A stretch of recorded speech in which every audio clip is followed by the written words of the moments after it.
got a big commercial property right here, and here's this Rheem Classic I found.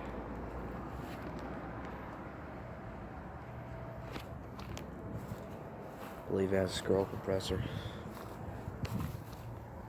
2002, 3.5 ton. Does not look like it has been running at all.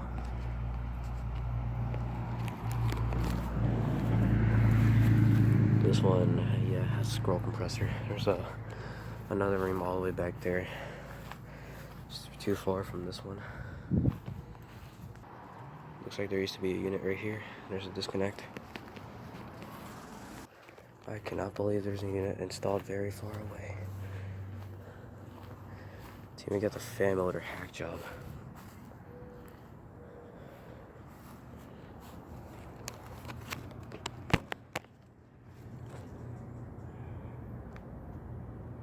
(2010). That's a 4-ton. Scroll. Okay, that is very creepy. That fence is like slanting over. But yeah, 2010 4-ton and a 2002 3.5 ton.